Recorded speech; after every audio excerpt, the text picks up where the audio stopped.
Olha, eu citei no início do programa dois ataques à sede do STF, um ataque à sede do STF em 2021, né?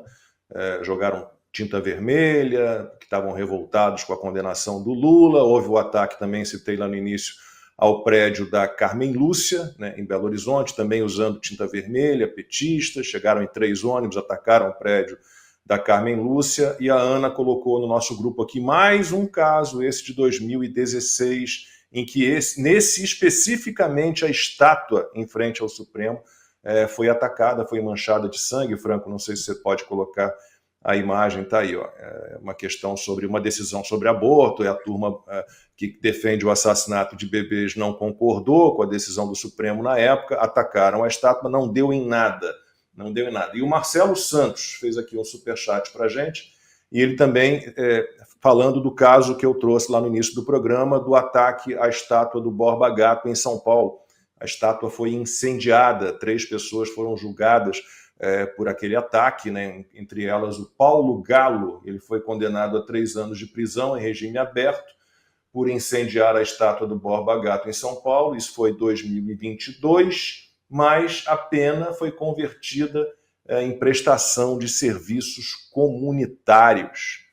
Então estamos assim, você pode jogar tinta vermelha na sede do STF, no prédio da Carmen Lúcia, você pode jogar tinta vermelha na estátua do STF, você pode queimar uma estátua em São Paulo, que dependendo de quem você for, a quem você for ligado, isso é aceito. A gente está nesta situação, infelizmente. E olha, nas redes sociais, o Bolsonaro comentou a sentença do Alexandre de Moraes, pedindo 14 anos de prisão para Débora dos Santos, e chamou a população para o ato de 5 de abril na Avenida Paulista. Hoje, sexta-feira, 21 de março, é o dia do meu aniversário, mas também um dia muito triste. O primeiro voto em plenário virtual, Alexandre de Moraes começa condenando a Débora, aquela senhora que tem 2 filhos pequenos, que usou seu batom. Começa condenando ela a 14 anos de cadeia. Isso é desumano, é desarrazoável, é inacreditável. Mas nós devemos lutar, persistir. Eu quero convidar todos vocês agora, de São Paulo, para que no próximo dia 6 de abril, às 14 horas, na Paulista, mais um ato por liberdade de expressão, pela nossa democracia, pelo que resta dela, e também por anistia dos reféns de 8 de janeiro. Compareça à Paulista, faça a sua parte. Vamos resgatar o nosso Brasil. Então, no próximo 6 de abril, todos na Paulista. Por Débora, pelos seus filhos, pela nossa liberdade, pelo futuro do nosso Brasil. O Costa, e o Cícero Franco fez também um superchat para a gente e lembrou, esse caso eu nem lembrava, mas diz aqui, no fim dos anos 80, teve uma campanha das mulheres do Partido Verde, Gabeira para presidente, e o lema era piche com batom. Elas escreviam o nome do Gabeira com batom pela cidade. Nunca aconteceu nada contra as meninas, diz aqui o Cícero Franco, a quem a gente agradece pelo superchat. Consta, eu sei que as pessoas estão às vezes um pouco desanimadas, mas a manifestação da Avenida Paulista no próximo dia 6 de abril, ela é muito importante, vai. Ela é muito importante, e o Bolsonaro, não tenho a menor dúvida que está sensibilizado de forma sincera com a situação toda, mas tem um detalhe, eu acabei de mandar aí, Franco, se der para ser rápido no gatilho, Bolsonaro não será anistiado, garantem ministros do STF. Magistrados montaram arsenal de teses jurídicas para derrubar eventual benefício ao ex-presidente. A gente sabe que nós não estamos no campo do direito faz muito tempo. Eu adoraria saber que teses são essas, né? O julgamento é político do início ao fim, com direito a voto do Mudinho, né, que a própria Ludmilla criticou também e foi atacada por uma ala bolsonarista por isso, porque não pode nem criticar o Nunes Marques mais, o Hugo Mota, sei lá, tem um pessoal aí que não sei se está pensando em Senado ano que vem, num nicho de eleitorado, mas é absurdo, né, o que está acontecendo. Então agora o comunista Dino, que demonizou literalmente Bolsonaro, comparou ele com o demônio, o advogado do Lula, Zanin, né, esses não são suspeitos para julgar o Bolsonaro. Então é óbvio que isso não é um julgamento jurídico. Agora, por que isso é importante?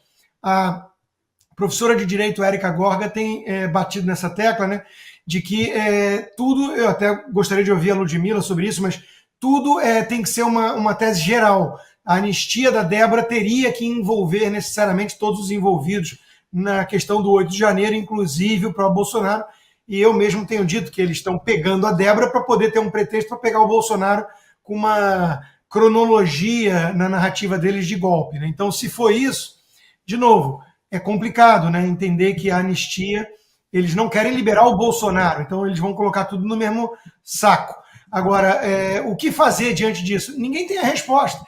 Tomara que dia 6 seja a maior manifestação da história do Brasil. É o que eu desejo, né? Pedindo anistia, pedindo a cabeça do Lula, do Alexandre de Moraes, o que for. O povo tem que voltar para as ruas, porque nós estamos vivendo uma ditadura. Agora, o mestre Guzzo, ele escreveu o seguinte, esse não deu tempo de mandar, Franco, mas está aqui. Fala-se na possibilidade de que o governo americano proíba a entrada de Alexandre de Moraes em seu território pela prática de delitos que violam a Constituição e as leis dos Estados Unidos. Tudo bem, mas o problema real do ministro é violar a Constituição e as leis do Brasil. Por que isso é relevante? Porque muita gente, e eu inclusive, meia culpa, nós estamos depositando alguma esperança no que vem daqui, do governo Trump, né? Agora o Marco Rubio foi para cima da Cristina Kirchner, aí você tem a lei Magnitsky, a turma pedindo, a Maria Elvira Salazar, tudo bem, talvez o Alexandre de Moraes não possa mais ver o Pateta, né? Eles têm a negativa aí, ficam querendo extraditar o Alan dos Santos, recebe a resposta de que não tem crime, mesmo do governo Biden, né, aconteceu isso. Então tudo bem que os Estados Unidos pode ir para cima e a vida deles vai ficar cada vez mais difícil como um pária global. Mas essa é uma análise que a gente precisa fazer. Eles estão dobrando a aposta por semana, mesmo sabendo desses riscos. Ou seja, Ludmilla disse bem, né? É tudo um teatro. Eles estão. Todo mundo sabe o que está acontecendo, né? Eles sabem que eles não estão mandando a cabeleireira golpista atrás das grades por 14 anos por algum golpe. Mas eles não precisam mais disso. Eles não precisam mais de nenhum respeito ou aprovação do povo. Porque, veja, essas ditaduras nazistas, comunistas e tudo mais, elas não contavam com a aprovação da população. Era uma pequena minoria. Elas chegaram lá com muitos cúmplices. E o Brasil já está lá, né? O Brasil já está lá. Agora, alguns editoriais se dando conta, talvez, do monstro que criaram. Deram comida para o Gizmo depois de meia-noite, né? Jogaram água na cabeça dele. E ele virou um monte de gremlin feio. Só que aí, o que fazer com o gremlin agora, né? Os gremlins tocaram o terror na cidade, tomaram conta da cidade. Então não adianta você virar e falar assim, o Supremo Tribunal Federal não é mais respeitado por ninguém.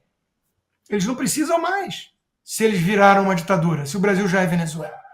Então eles estão indo para um tudo ou nada que assusta, porque eles estão ligando o dane-se e o Alexandre de Moraes não vai conseguir ter conta na Netflix, não vai ter conta em banco mais, o BTG, o Bradesco, o Itaú, todo mundo quer operar nos Estados Unidos, no sistema SWIFT. Mas eles estão dizendo que eles não precisam mais disso.